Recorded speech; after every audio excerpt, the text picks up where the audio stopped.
Dosa bukan kelakuan saja. Dosa bukan perbuatannya melanggar hukum saja. Dosa akan menjadi satu kuasa yang akan menjerat, membelenggu, mengkontrol, dan memaksa engkau takluk dia, sehingga menerima akibat daripada dosa, yaitu mati, yaitu maut. Upah dosa adalah maut. Tetapi mengapa dosa perlu dipribadikan? Dosa dipribadisasikan. Kenapa? Personified.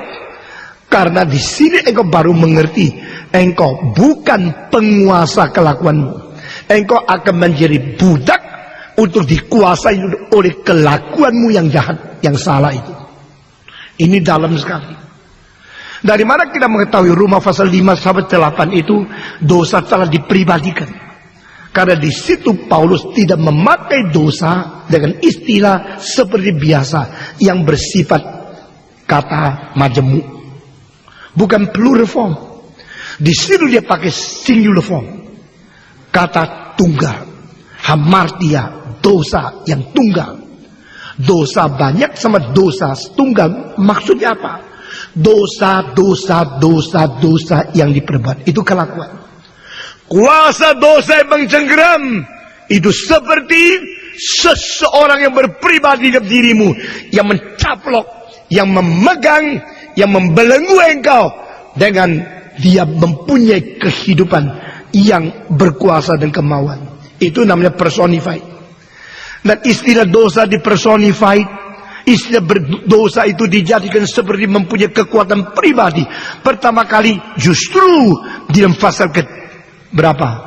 Pasal keempat daripada Kejadian, di mana Tuhan berkata kepada Kain, dosa sedang merayap, mengintai di ambang pintumu untuk menaklukkan kamu, dan engkau harus menguasai dia, bukan dikuasai oleh dia.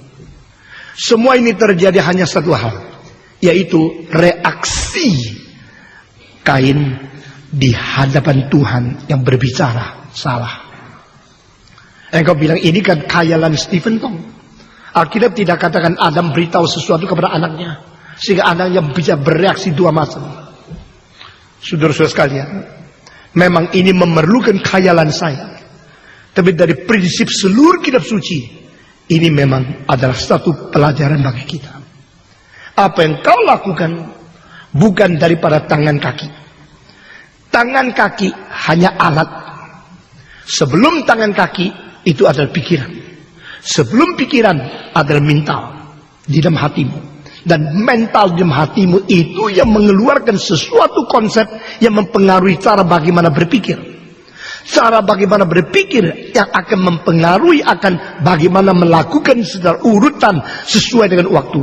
Dan itu nanti hanya memperalat tangan saja. Ini prinsip Alkitab. Maka Alkitab mengatakan sebelum engkau berzina, engkau melihat perempuan dulu, lalu hatimu ingin melangsungkan sesuatu hubungan seks dengan dia, baru engkau melakukan. Itu sebab Yesus Kristus berkata, setelah engkau melihat seorang wanita, itu istilah dipakai dengan wanita yang sudah menikah.